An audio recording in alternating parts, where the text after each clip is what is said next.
আসছি দেখতে আসছেন এখানে বাড়ি কত তোমার বাবার নাম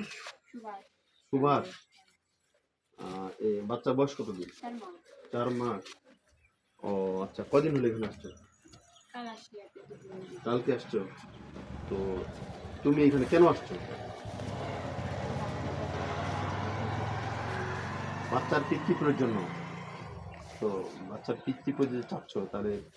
এই বাচ্চার বাপের সাথে কি তোমার বিয়ে হয়েছে সম্পর্ক ছিল কতদিন 3 বছর আচ্ছা এই বাচ্চাটার সাথে বাচ্চার বাপের সাথে তোমার রিলেশন 3 বছর তারা তোমার কোনো সম্পর্কে কোনো ছিল মানে এরকম রিলেশনটা কিভাবে হলো মাসি আমরা যেটা মুসলমানদের বলি যে খালাতো ভাই আপন খালাতো ভাই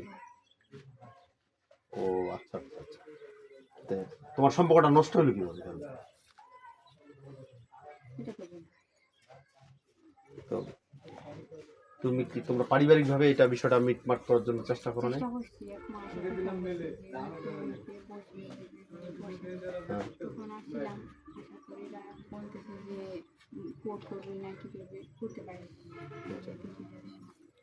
আমরা যতটুকু শুনলাম এলাকার বাসীর কাছে ওর কাছে শুনলাম যে এই তোমার একটা কোর্টে মামলা আছে বিষয়টা নিয়ে মামলা তো আছে এই মামলা চলাকালীন অবস্থায় আবার চলে আসছো তাহলে এখন এই বাচ্চাটা এটা তো হচ্ছে এটা না মিটতে আবার কিভাবে অন্য জায়গায় বিয়ে করে ছেলেটা অন্য জায়গায় বিয়ে করছে ওইটা শোনার পর আসছি আমি নাহলে তো কোর্ট ওইটাই মানতাম কিন্তু এটা একটা মামলা চলতেছে যে এটা না মিটতে আবার অন্য জায়গায় বিয়ে কীভাবে করে ওই কথাটা শুনে আসছি আচ্ছা আচ্ছা বাচ্চার বয়স কতদিন 4 মাস খাওয়া দাওয়া করছে বাচ্চাটা খাওয়া দাওয়া করছে হ্যাঁ তুমি খাওয়া দাওয়া করছো হ্যাঁ রাত্রে তুমি কালকে আর সারা রাত থেকে এখানে ছিলা শীতের মধ্যে তোমার ভয় লাগানি বা এরকম কোনো কিছু ওরা ওদের বাড়ি থেকে কোনো ইয়ে হয় নাই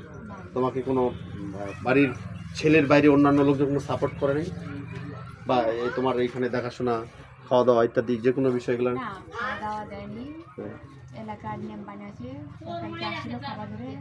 রাতটা 12টা পর্যন্ত ছিল জি তারপর হচ্ছে মেম্বার চেয়ারম্যান চৌকিদার গ্রাম পুলিশ দিয়েছে ওরা সর্বশেষ এখন তুমি কি চাচ্ছ এখন ওরা তো তোমার সাথে এখনো যোগাযোগ করে নেই তাহলে এভাবে দিনের পর দিন তো আসো এখন এখানেই থাকবো যতদিন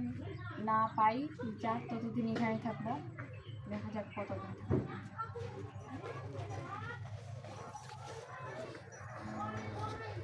প্রিয় দর্শক বন্ধুরা আসলে বিষয়টা অত্যন্ত হৃদয় বিদারক একটা ঘটনা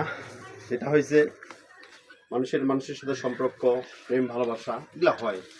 এগুলা অনেকের জীবনে ঘটে যায় এই বিষয়টা সেই পরিণয় একটা বাচ্চা ছোট বাচ্চা আসলে এর একটা পরিচয় দরকার আছে এটা অনেকেই মনে করতেছে এটা আমরাও মনে করি আমরা ইতিমধ্যে দেখলাম যে ঠাকুরগাঁও এই বিষয়টা নিয়ে বেশ ভাইরাল হয়েছে আমরাও মনে করি এটা সমাধান হওয়া উচিত আপনারা শুনলেন মেয়েটার সার্বিক সব পরিস্থিতি আমরা দেখলাম এলাকাবাসী আপনার কি এখানকার বাড়ি তো ঠিক আছে আমরা আছি দেখি কি হয়